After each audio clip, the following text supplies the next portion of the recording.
السلام علیکم ورحمۃ اللہ وبرکاتہ۔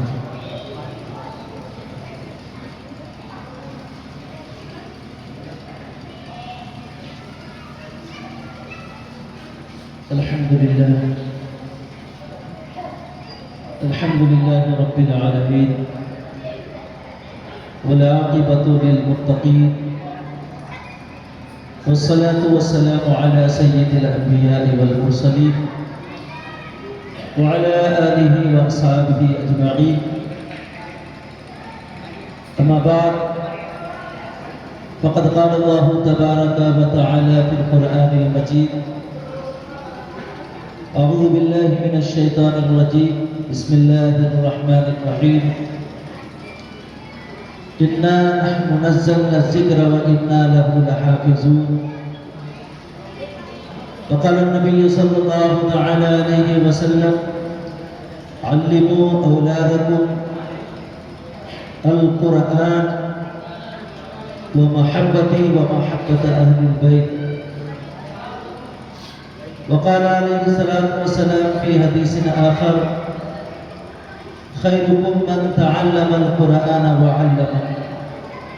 صدق الله العلي العظيم وصدق رسوله النبي الأمين المتين الكريم، ونحن على ذلك لمن الشاهدين والشاكرين، والحمد لله رب العالمين۔ اللهم صل على محمد وعلى آل محمد كما صليت على إبراهيم وعلى آل إبراهيم إنك حميد مجيد۔ اللهم بارك على محمد وعلى آل محمد كما باركت على إبراهيم وعلى آل إبراهيم إنك حميد مجيد۔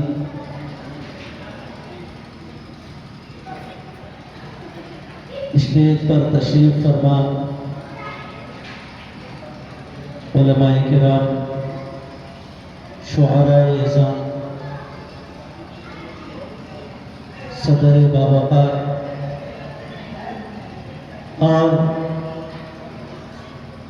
طلباء اعظام اور قرب و جوار سے تشریف لائے ہوئے معزز مہمانان کرام،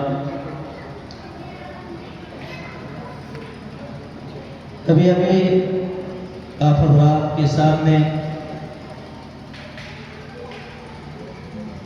اس مدرسوں کے ننھے بچوں نے قرآن مجید کی آخری سورتوں کی تلاوت فرما کر کے قرآن کا درس مکمل کیا، اور ابھی آپ کے سامنے مدرسے کے ذمہ داران کی جانب سے، اساتذہ کرام کی جانب سے اسے قرآن کی عظیم دولت کے حاصل کرنے کا سرٹیفکیٹ یا اعزاز سے اسے نوازا جائے گا۔ میرے عزیزوں، ہم مسلمان ہیں، ہمارے لیے سب سے عظیم نعمت اور سب سے بڑی دولت ایمان ہے۔ اس لیے سب سے پہلے ہر مومن کو، ہر مسلمان کو، چاہے وہ بڑا ہو یا چھوٹا ہو، کسی عمر کا ہو، کہ اس ایمان کے ساتھ ہماری پوری زندگی گزرے اور ہماری پوری زندگی ایمان کی روشنی میں گزرے، زندگی کا ہر لمحہ ایمان کے سلامتی کے ساتھ گزر جائے، اور جو اللہ نے عظیم دولت ہمیں عطا فرمائی ہے اس دولت کو ہم محفوظ رکھ کے رب کی بارگاہ میں پہنچیں۔ ایمان کے بعد اللہ کی نعمتوں میں جو سب سے بڑی نعمت اور سب سے بڑی دولت اللہ نے عطا فرمائی ہے وہ قرآن کے علم کی دولت.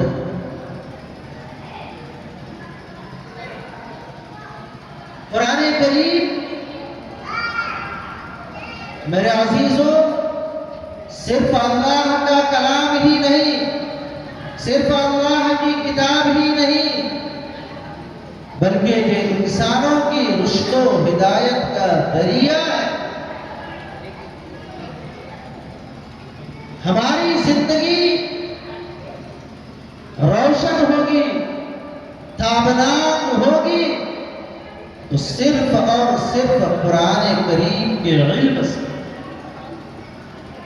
قرآن کریم کے عنوان سے. اسی لیے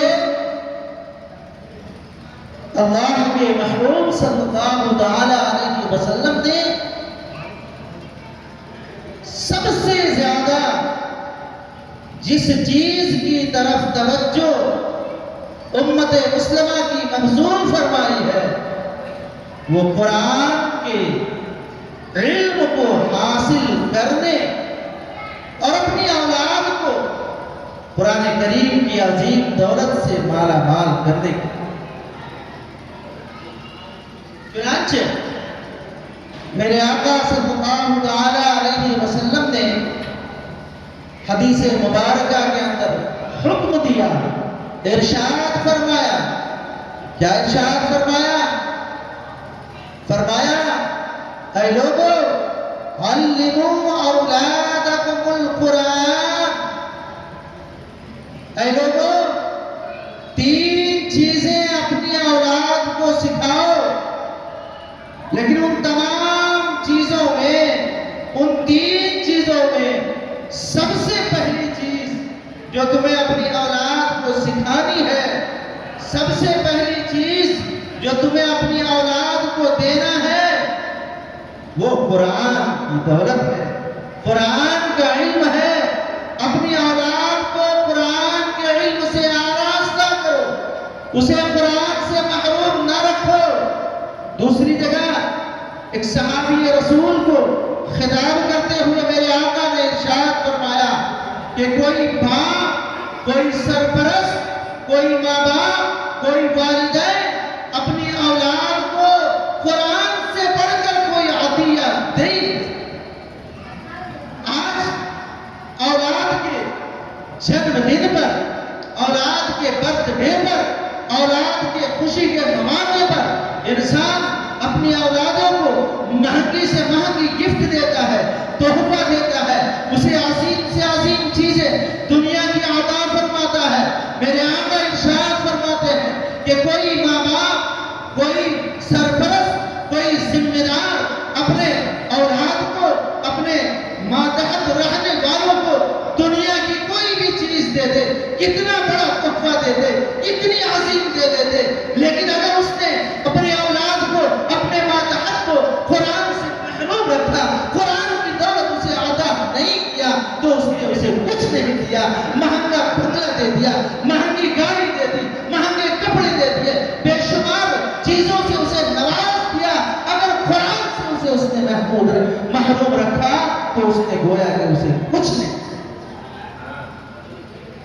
اس سے بڑھ کر کوئی تحفہ اپنی اولاد کو دے ہی نہیں سکتا کہ اس کو قرآن کے علم سے مالا مال. کیوں میرے عزیزوں؟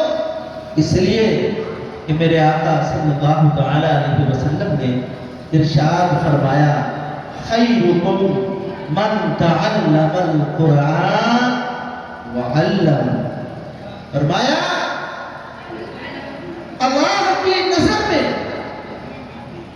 سب سے بہترین سارے انسان تم میں سب سے بہتر کون ہے؟ کیا سب سے بہتر وہ ہے جو خوب دولت حاصل کر لے؟ کیا سب سے بہتر وہ ہے جو خوب اچھے گھر کا انتظام کر لے؟ کیا سب سے بہتر وہ ہے جو اپنی زندگی کو سنوارنے کے لیے بہترین چیزوں کا سامان عائش کا انتظام کر لے. نہیں میرے عزیزو، میرے آقا ارشاد فرماتے ہیں کہ یقیناً یہ اچھی بات ہے، آپ اپنے اچھے گھر کا انتظام کر لیں، اچھے کھانے کا انتظام کر لیں، لیکن سنو اللہ اور اس کے رسول کی نظر میں سب سے بہترین، تم میں سب سے اعلیٰ، تم میں سب سے بہتر، سب سے افضل وہ انسان ہے جو خود قرآن سیکھے اور دوسروں کو سکھائے. اس کا کھانا دال روٹی ہی ہے، اس کی سواری معمولی سائیکل ہی ہے، اس کا کپڑا ایک معمولی سا پہناوا ہے، لیکن میرے عزیزو اگر اس نے قرآن کی دولت کو حاصل کیا ہے اور خود قرآن پڑھ کر کے اس قرآن کے علم کو دوسروں کو عطا کر رہا ہے، خود قرآن پڑھ رہا ہے یا خود دوسروں کو قرآن سکھا رہا ہے، اس سے بہتر اللہ رسول کی نظر میں سارے انسانوں میں کوئی.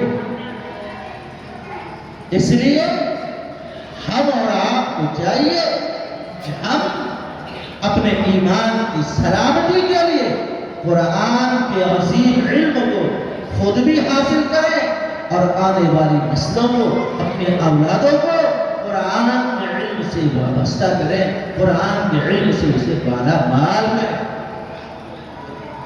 جناب نبی کریم صلی اللہ علیہ وسلم نے ارشاد فرمایا علموا اولادکم القرآن.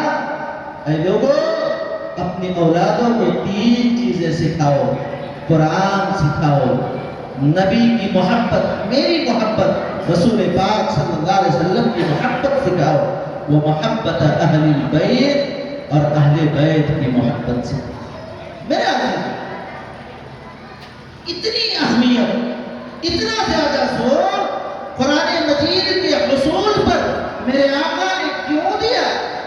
کیوں توجہ ہماری اس طرف مبذول فرمائی سب سے زیادہ؟ کیوں ہمیں حق دیا؟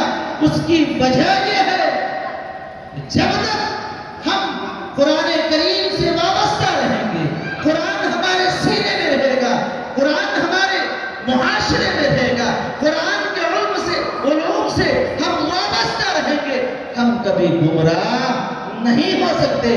ہمیں سربلندی ملے گی، ہمیں دنیا کے اندر عزت ملے گی، ہمیں رفعت ملے گی، ہمیں کامیابی ملے گی، دنیا کی کامیابی ملے گی اور آخرت میں بھی کامیابی ملے گی. اور اگر ہم قرآن کے علم سے دور ہو جائیں گے، قرآن کو پسے پشت ڈال دیں گے، تو دنیا میں بھی نکمت ہوگی، دنیا کے اندر بھی ذلت ہوگی، آخرت میں بھی رسوائی ہوگی اور دنیا میں ہمارا کوئی مقام نہیں ہوگا.